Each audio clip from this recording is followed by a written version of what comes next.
ومن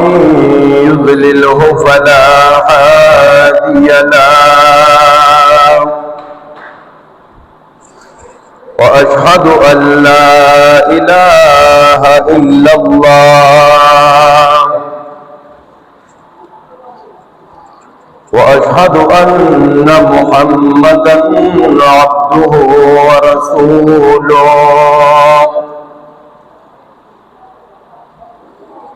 أما بعد فأعوذ بالله من الشيطان الرجيم بسم الله الرحمن الرحيم لن ينال الله لحومها ولا دماؤها ولكن يناله التقوى منكم وقال أحد من السالكين ليس العيد لمن لبس الجديد إنما العيد لمن خاف الوعيد يا حي يا قيوم برحمتك أستغيث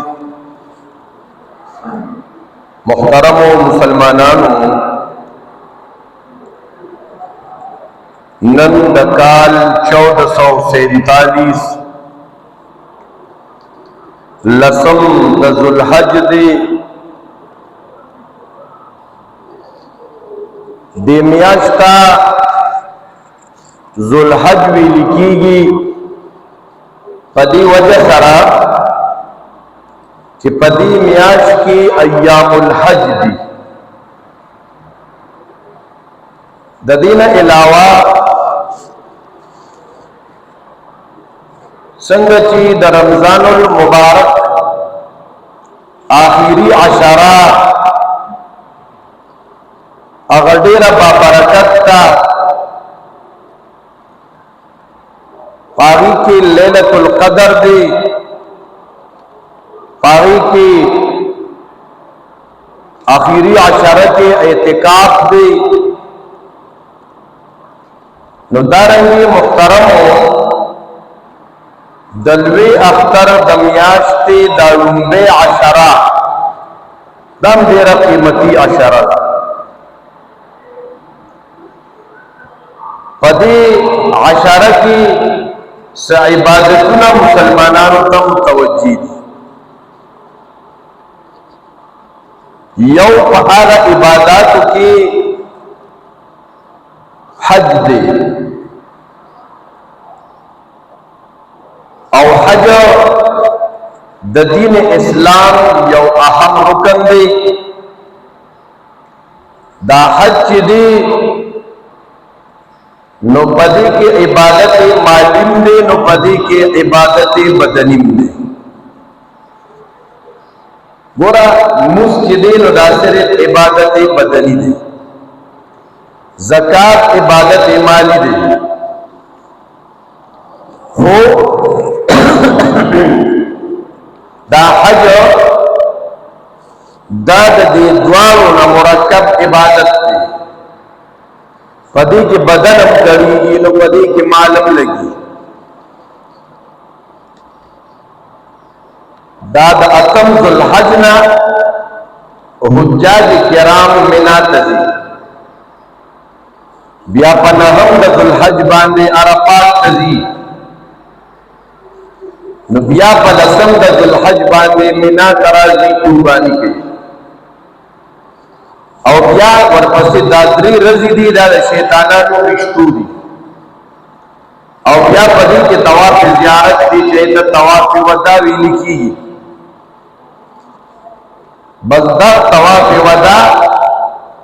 د حج آخری رکن دی فرض اوس حج سے حج وکړو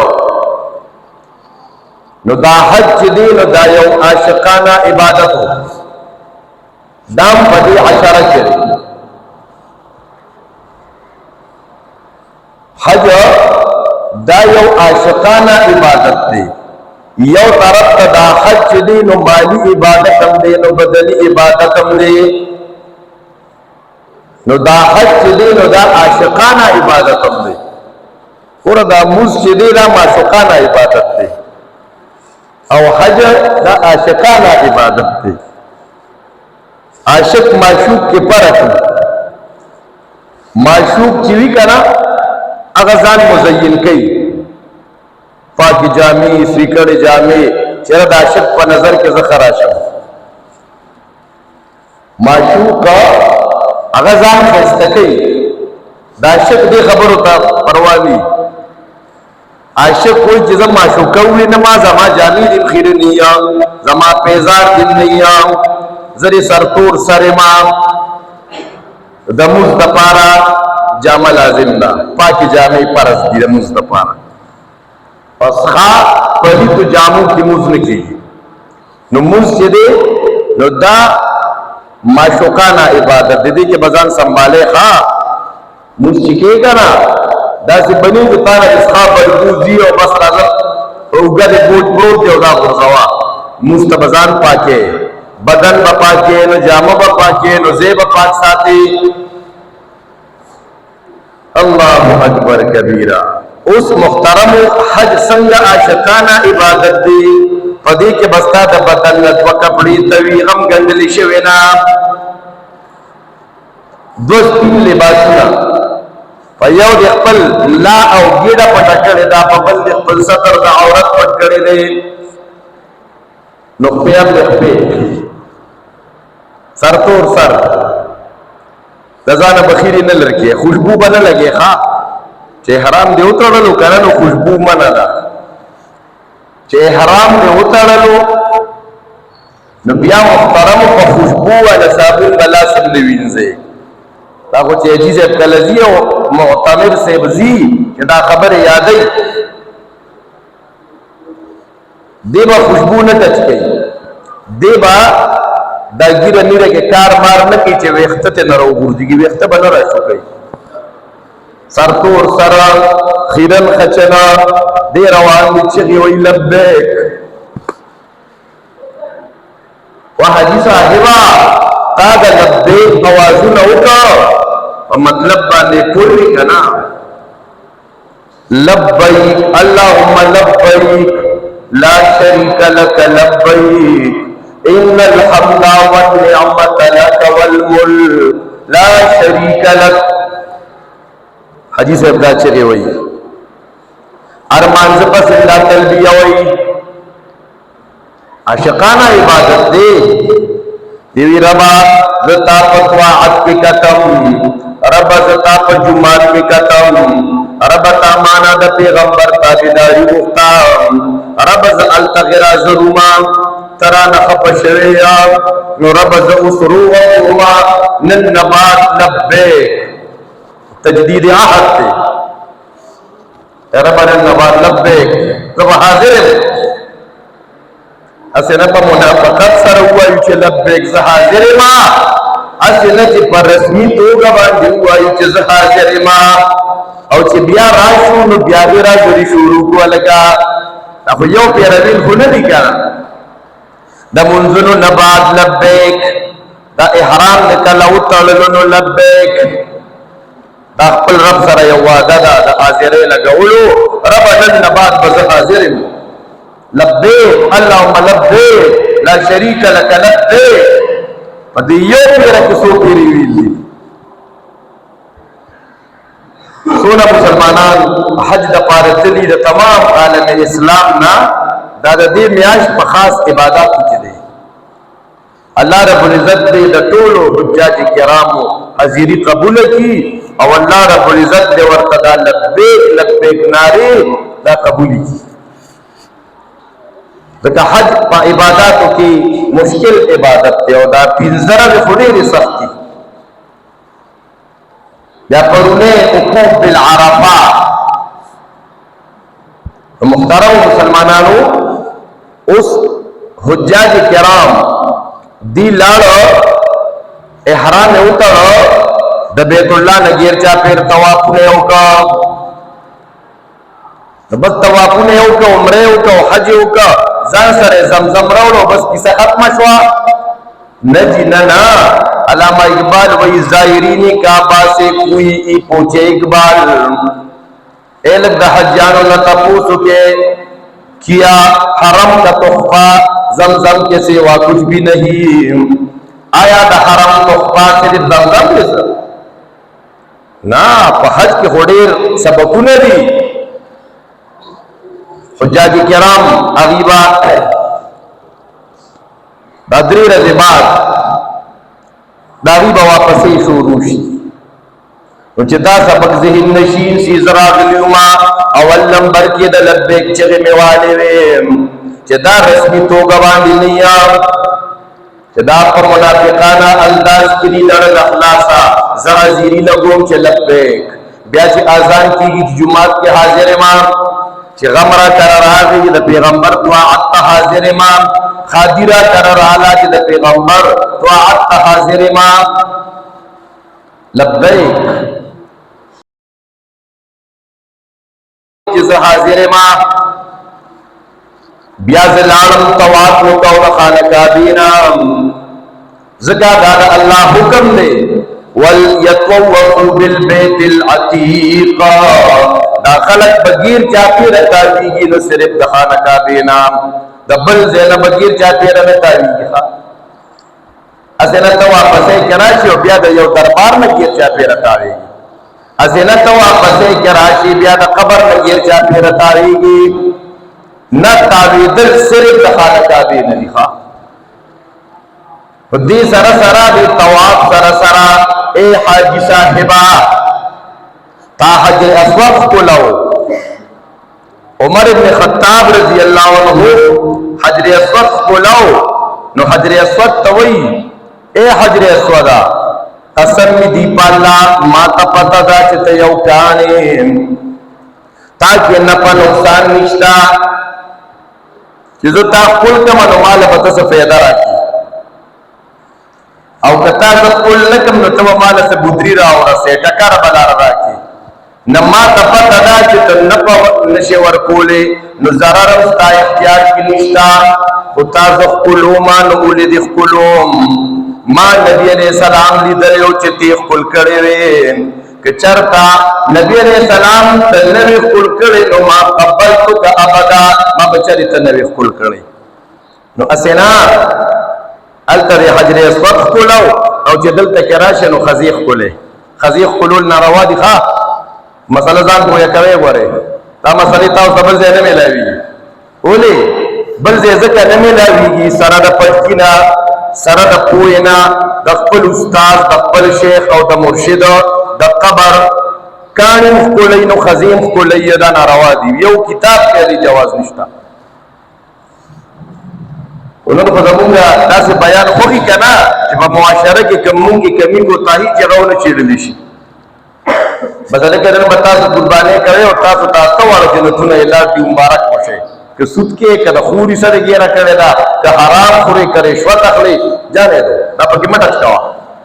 دا غلط کارونا چکے رسولنا رواجونا چکے نو دا کہ کیو کرنے کے بس چیر دا خلق نے خوشحالی شی جی خواہ ندا دے ایاموں کے عبادت دا حج دے حجر اسود دے خل کا نور کانی بنف کلے خزی بنف کلے زمونگا دے ملک یو دیر مشہور عالمو او دیر قابل ترین ساڑیو کلا کلا ساڑی پا دے عقیدت او مینہ کی لک زیادوالیو لکه زمونږ دا خلک د خانه کعبې دیوال پورې لاس مږي او دا یو عقیده دي، دا صحیح خبره نه ده. یا مقام ابراهیم دی نظر د ښکلوي، نه د ښکلولو ځای صرف د حجر اسود دی. الله اکبر کبیره. محترمو مسلمانانو، زمونږ د دې ملک یو عالم هغه خپله سفرنامه لیکلې ده. هغه سفرنامه کې لیکي چې زه بخارا او تاشکند ته لاړم، د امام بخاري رحمت الله علیه قبر ته لاړو، د هغه زیارت مو وکړو، فاتحه مو ویله. بیا ورپسې وایي د ډېرې مینې نه ما د امام بخاري د قبر خزه ښکل کا. عالم دی، ډېر لوی عالم دی، کتاب یې میلاویږي سفرنامه بخارا و سمرقند. بیا زمون یو استاد هغه وخت یو کتاب ولیکو چې دا کار شیخ صاحب ناروا کړی، عالم صاحب ناروا کړی، دا کار د کتابونو حوالې ته راجمع کړ. نو غلو باندې کې موږ شریعت د غلو نه باندې کړی او الله فرمایي لا تغلو فی دینکم. نو حجر اسود کولولنا دغه سبق حاصل شو. د دین علاوه بیا اے حاجی صاحبہ تا التا قربانی کا، قربانی دیو کا دا اللہ پنم باندی چه وطن تراشی گوری دا اللہ نا علاوہ دبل چا پنم با منت چه نصرانی لکھے. دا رنگی اے حاجی صاحبہ تا التا زمزم ولیدہ، دا زمزم دی اس کلا، دا زمزم بارکی نبی علیہ السلام فرمائی الزمزمو لما شرب لہو. دا زمزم مقام بنور اوبو تا نور کے خواہ چه پلان چیزے کی کوئی دے او پلان چیزے کی اوبو دی او بزان ایچا او ٹکیے گے بعض خلقی کنا دا زمزم دا اوبو حیثیت نور اوبو تا ورکی، علی کہ پلان کی مزار کی او چینا دا پلان کی مزار کے. اللہ اکبر کبھی دا زمزم دا اوبو حیثیت با دا نور زے اوبو تا نور کے. دا زمزم اوبو داری ری قیمتی دی. اے حجی صاحبہ تا حج اوکا التا کتلے یا نو تلاری مسجد نبوی تا مدینہ منوری تلارے دا بقی قبرستان تلارے التا کتاب قبر نولی دا دارنگی دا سیدنا حمزہ رضی اللہ عنہ داغی قبرستان تلارے چی اغسر اویا ملگری نورم شہیدان شیو اغزو احد کی تاجی التا کم قبر نولی دا کنا پا یو قبر باندے ماربل نوام، یو قبر د سیمټو نه جوړ نو ټول د خور سلیو. نو اجي صاحبہ تا عمره موکا مدینه منوره تم لاړې او چې راځي نو بیا د خپل مور او د پلار قبر پخې دا خو تا خپل حج وکړه. نو دا حج چې دی محترمو نو دا عاشقانه عبادت دی. دا چې کومه عشره روانه ده پدې کې د حج عبادت هم دی. د دین علاوه پدی عشره کی تکبیرات تشریق دام یو اهم عبادت دی. دا د دې رمبو لس ورځو مقام بیانو. پدی عشره کی تکبیرات تشریق اللہ اکبر اللہ اکبر لا الہ الا اللہ واللہ اکبر اللہ اکبر وللہ الحمد.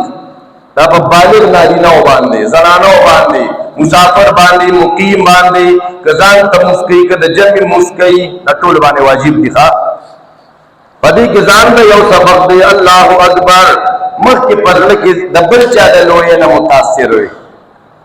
چې وګوره پلان کې بزنسمین لوی سړی دی، وګوره د پلان کې دونه لوی وزارت دی، وګوره دونه لوی دکان دی، وګوره پلان کې دی عہدې ته رسېدلی دی. یاد اوساته الله اکبر، الله د هر څه نه لوی دی. ښه په دې کائنات کې د الله عمر لوی ذات بل څوک نشته. الله چې دی نو دا سپر پاور دی، د دنیا کې هیڅ یو سپر پاور نشته. سپر پاور دا یو الله. دا د تکبیرات تشریق هغه سبب دی محترمو. دا رنګي د تکبیراتو نه علاوه پدی عشره کې د یوم العرفه روجوا پرونه ورځ نبی علیہ الصلوۃ والسلام فرمایي زما د رب له امید ده چې پدی یوی روجي سره با الله رب العزت د تیر شوی کال د راتلونکي کال ګناونه معاف. الله اکبر. د دین علاوه په دې عشره کې په لسم تاریخ چې لکه نن لسم ذوالحج دی، نن دوه عبادتونه دي. نن د دوه عبادتونو ورځ ده. یو عبادت په دې کې د اختر لمونځ دی، دا د خوشحالۍ ورځ ده. د اختر معنی ده خوشحالي. د اختر معنی څه ده؟ خوشحالي ده. دې کې به ځان خوشحاله کې، دې کې به خپل ملګري خپلوان دا خوشحاله کې، دې کې به ځان خفه خفه نه کې. د بعضې مسلمانانو عادت دی داسې د خوشحالۍ موقع چې راشي که نه، ځان ته یو طرف ته ناست یو ځان یې غمجن غمجن کړي یو. دا د شریعت خلاف پورې ځان به غمجن غمجن نه کې، او نه به په دې کې نور خپلوانو ته یارانو دوستانو ته غم ورکې. زمونږ بعضې مسلمانان نارینه او زنانه اوس خو لږ دا ترتیب کم شوی دی چې څوک به د دې اختر نه مخکې میاشت دوه درې وفات شو، نو نن د کاکاجي لومبی اختر دی او نن د خورجي لوی اختر لومبی اختر دی، نو راځئ ځو ته. نو یاره بس تېر شوي اختر کې به مونږ سره ترور ژوند دی او دلته به ناسته وه، چې پراټۍ به وي او غوښې به وي او ترور به پخولی او بس هغه ټول بیا په جړه شي. و ظالمه هغې غم تازه تازه او تا ورته نور هم په زخمونو باندې مالګې واچوي. دا دې ښه کار وکړو، دا دې د شریعت خلاف کار وکړو. دا دې د شریعت خلاف کار وکړو، غمونه تازه کول. هسې یاران دوستان دي ورشه، خو ته ورسره بیا د تېر شوي د وفات شوي خلکو تذکرې کې. او بعضې خلکو خو مستقل کټونه رابار کړي ناست دي ورته، یاره دا زمونږ د مړي لومبنی اختر دی، دا خلک راته راځي نو دوا ورته کوي. کاکاجي ته به دوا وکړو، ترور ته به دوا وکړو، دا په څلور مذهب باندې روا دی. بعضې مسلمانان څنګه چې مونځ وشي د وړوکي اختر یا د لوی اختر نو په قبرستان ورمات شي. یاره څوک ښځې ښکلوي، څوک ښځو باندې لاس مږي، یاره د پلار ته والدینو ته راغلي اختر مې مبارک و، اختر مې مبارک کو په مړي باندې قبرونو ته، لکه قبرونو ته قبرستان ته د اختر دره تخصیص دا نشته. نبی علیہ الصلوۃ والسلام فرمایي تاسو به ما د قبرونو د زیارت نه منع کولې، خو د قبرونو زیارت ته ځئ کله کله. د قبرونو زیارت مسنون عمل دی، خو چې ته ورته رس خاص کې چې د اختر په ورځ به ځم ورو ته اختر مبارک کوم، دا په شریعت کې نشته. الله اکبر کبیره. نو محترمو مسلمانانو د اختر معنی ده خوشحالي، دې کې خوشحاله شه. ځکه د اختر دا مونځ چې دی که نه، دا په مدینه منوره کې نازل شوی دی. د اختر مونځونه چې کله مدینه ځان ته یو اسلامک سټیټ قایم شو، په دې خوشحالۍ کې مسلمانان اختر مناوي. دغه غزوه بدر شوی، د کفر لا ماته شوه، الله خوشحالي راولېږله. او دا خوشحالي داسې محدود مه ساتئ، لیمیټډ مه ساتئ چې له سته کسان را جمع کېږي او په جومات کې خوشحالي مناوئ. داسې روځئ، یو ګراوند ته روځئ، داسې عیدګاه او جنازګاه ته روځئ، یو پټي ته روځئ، کولو میدان ته روځئ. په دې وجه زمونږ تمام فقهاو دا خبره ډېر صراحت سره لیکلې ده چې بغیر د عذر شرعي نه په جومات کې د اختر مونځ دا خلاف سنت دی. خو چې ما کې د غلامۍ سوچي که نه چې مقتدیان راټول چې استاد چې مونږ ته په جومات کې مونږ لپاره ښځې خبرې کړو چې تاسو څه وایئ نو مړه داسې ملاتوب دی په تندرو لګي سړیه. د دې ملاتوب څه مطلب شو؟ خلکو ته کولو مسله بیان کا. الله اکبر. خو هغه علامہ اقبال په اشعارو کې راځي که نه، وہی حسن کی تکمیل عشق اور عشق کی تکمیل حسن، ایک کمی میرے بغیر اور ایک کمی تیرے بغیر. اگر شاعر خپل محبوب ته وایي چې دا عشق تکمیل ته رسیږي په حسن سره، او د هغه حسن به خوند وي چې هغې سره عشق پیدا شي. اوس یو سړی یو تن ډېر ښایسته دی، خو د هغه چاهنې والا نشته، نو څه کوي په حسن؟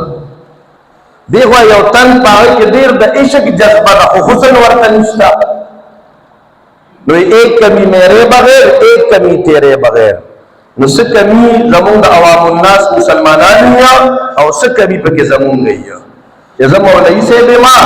نو زه وایم زه به د بل ملا تقریر اورم، زه به بل ملا پسې نیت کوم. دا فرعونیت دی، دا فرعونیت دی. د دې خبرو نه ځان ساتل پکار دي. محترم مسلمانانو، د اختر دا منځ دا د جنگ بدر نرستو الله را لېږلې دا اختر دا منځ خوشحالي جوړه شوې ده. نو په دې کې خوشحالي کول دي محترمو. د دې نه علاوه بل عبادت چې دی په دې ایامو کې په دې لسم د ذوالحج باندې یو عظیم عبادت دی، عظیم عبادت دی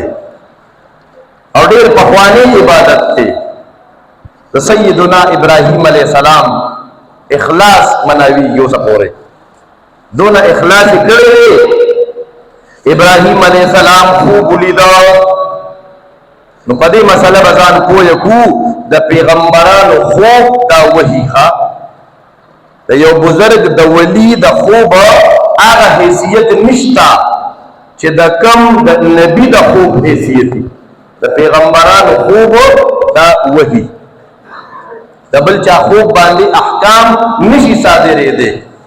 چې بای پلان کس بر خوب ولیدو چې دا نن څونه مسلمانان دلته راغلي دا الله ټول کو بخل. نو بس مونږ بدانو چې مفته بخلی او دا ټول الله بخلی. دغه خاتمه لره اعتبار دی. پیغمبر وایي چې ستا خاتمه په ایمان شو که په کفر شو.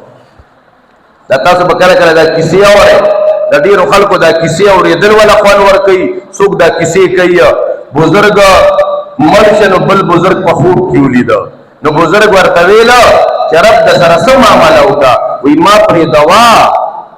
زما پا جنازه کی جدا 1,50,000 کسان شریک شیو اغم و سر اللہ جنت تبوتنا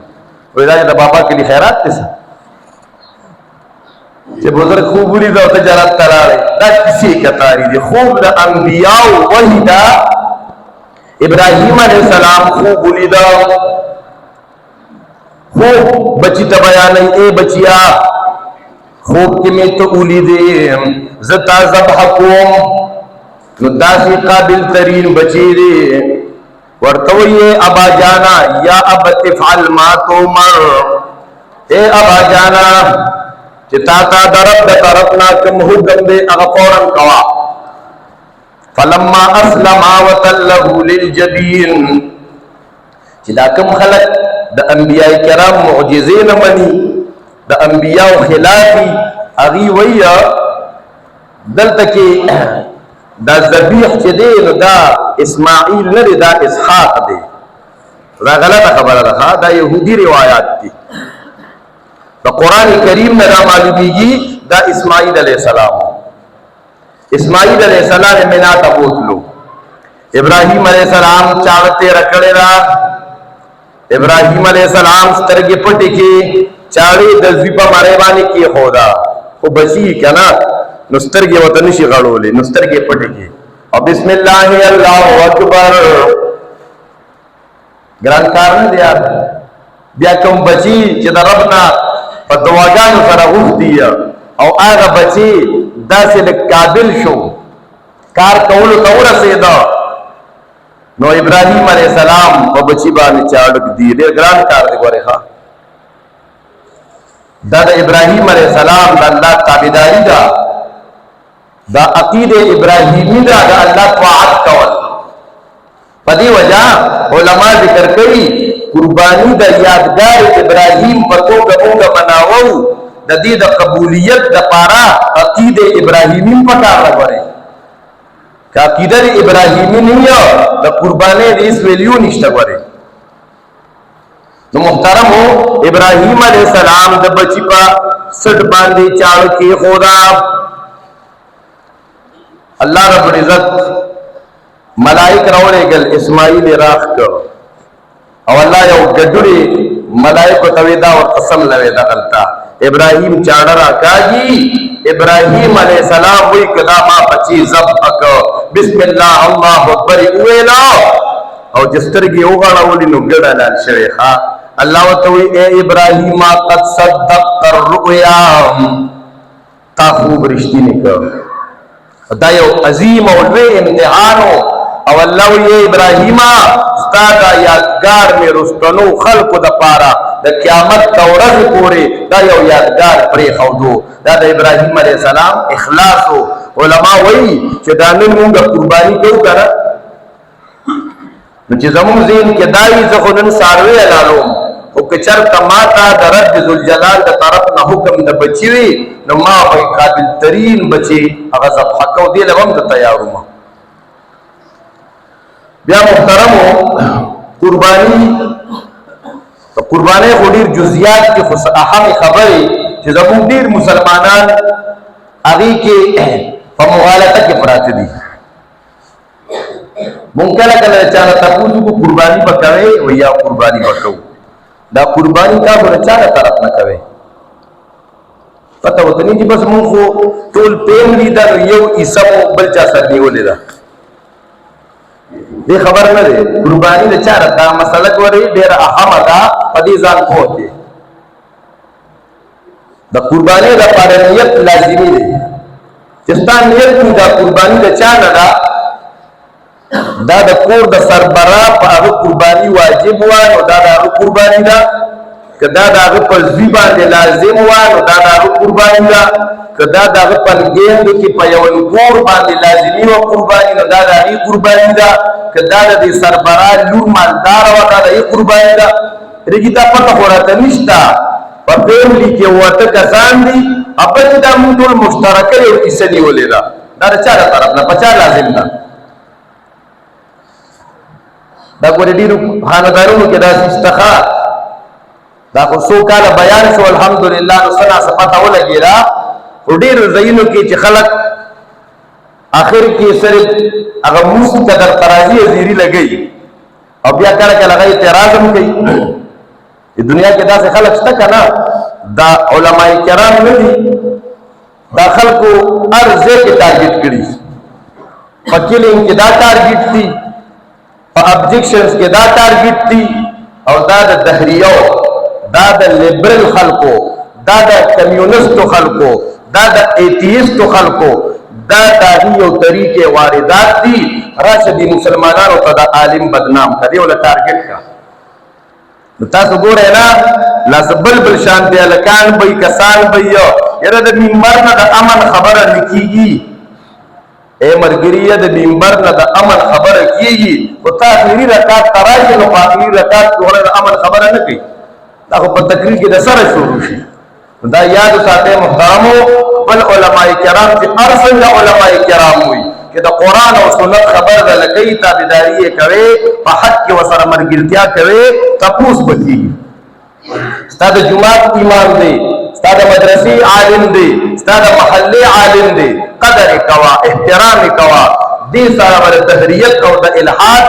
لا ماتېږي، او که نه تا مولوي صاحب پسې شروع کړه. نو محترم مسلمانانو په قربانۍ کې نیت پکار دی. په قربانۍ کې به نیت کېږي دا قرباني مونږ د چا د طرف نه کوو، دا زما په بیبي لازم ده که په ما لازم ده. بعضې کسان تپوس وکړي چې زما 2 تولې کالي دی، لکه ته په کالي څه کې، هغه ستا د بیبي دی، د بیبي متعلق دې تپوس وکړه چې دونه کالي دی ورسره پلس څونه نقدیت دی ورسره پلس چاندي ورسره شته که نه پلس ټچ موبایل ورسره شته که نه، دا ټول بیا را برابر کا نو چې بیا حساب ته رسېږي په دغه زنانه قرباني لازم ده. دا قربانۍ کې یو اهمه خبره ده، دا قربانۍ کولو نه مخکې هغه خپل نیت دا صحیح کول چې په شرکاو کې څوک په حرامو کې مبتلا دي. زمونږ د مانځه وخت شوی دی، چونکې بعضې ملګري را روان نو ما 2-3 منټه هغه خبرې سیوا کې او د اختر د مونځ طریقه الحمدلله زمونږ مسلمانانو ته یاد ای. محترم مسلمانانو د اختر د مونځ طریقه دا ده چې په دې وړوکې اختر لوی اختر کې تکبیرات زواید دي، نو لکه دا راوستل چې دې کې دا تکبیرات زواید دا واجب دي. نیت د زړه د ارادې نوم دی، الفاظ ویل څه لازمي نیت مې کړی دی، نیت به کوم او نیت مې کړی و د زړه د خلاص او دې خوا مې مخ و پلانکي صاحب پسې او د پلانکي رض وه او د صف نه ګس طرف ته ولاړو، دا الفاظ دا لازمي نه دي. چې څوک د توجه برابرو د پاروي نو وای د سنت به نه کړي خبره ځای وای کې ګوره ها